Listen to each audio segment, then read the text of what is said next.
श्री राम जय जय जय राम। श्री राम जय जय राम। श्री राम जय जय राम। ओम नमः शिवाय। ओम नमः शिवाय। ओम नमः शिवाय। योग वासिष्ठ दिवस क्रमांक 150। देवी पुढे म्हणाली, दृश्य जगताचा वस्तुतः असंभव असून विषय व वासना देखील मिथ्या आहेत अशी मनाला शिकवण दिल्याने देहाभिमानाने पुष्ट झालेले अंतःकरण क्षीण होत जाते. संसारातील मरणासारख्या अनेक दुःखांविषयी विचार करून वैराग्य उत्पन्न झाल्यावर मनुष्य श्रवण व मनन यांच्या अभ्यासाने ज्ञानसंपन्न होतो. मग हा जगत प्रपंच उत्पन्न झाला नसतानाही केवळ मायेच्या भ्रांतीने भासमान होत आहे असा प्रत्यक्ष अनुभव आल्याने त्याच्या अंतःकरणामधील सर्व वासना व द्वैत भावना नष्ट होतात. असा ज्ञानी पुरुष सर्वदा मुक्तच असतो. विमुक्त आत्म्याचे असे स्वरूप हीच सत्य वस्तू असून ब्रह्मरूपता हेच ह्या जगाचे वास्तविक स्वरूप आहे. लीलेच्या हे सर्व ध्यानात आले, परंतु चित्तातील संसारविषयक वैराग्य दृढ होऊन ब्रह्मज्ञान व आत्मज्ञान प्राप्त करून घेण्यासाठी तिने देवीला हे तत्वज्ञान पुन्हा सविस्तर समजावून सांगण्याची विनंती केली.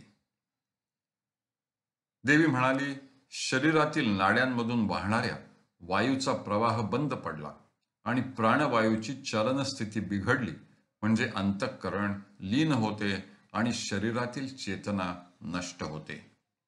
परंतु चैतन्य वस्तुतः कधी उत्पन्नही होत नाही आणि कधी नष्टही होत नाही.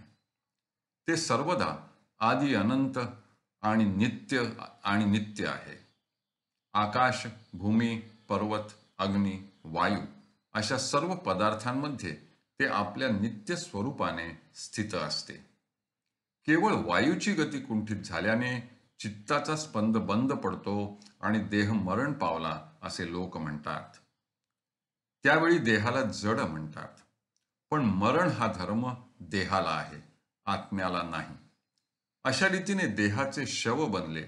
शरीरात खेळणारा वायू आपल्या कारणात म्हणजे वायू तत्वात लीन झाला आणि प्राण आत्म्यामध्ये म्हणजे आपल्या कारण शरीरात लीन झाला की अंतःकरणाची उपाधी देखील लीन होते आणि वासनांनी युक्त असलेला जीव आत्मतत्वामध्ये राहतो.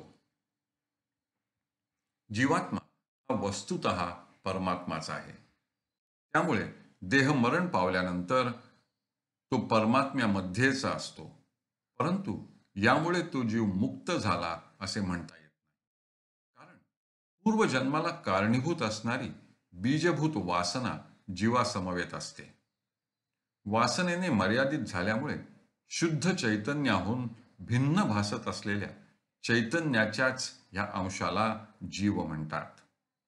देहाचा त्याग केल्यावर व्यष्टीजीव तेथील आकाशातच असतो. प्रेत म्हणजे जीव बाहेर गेलेला वा चेतना नष्ट झालेला देह होय.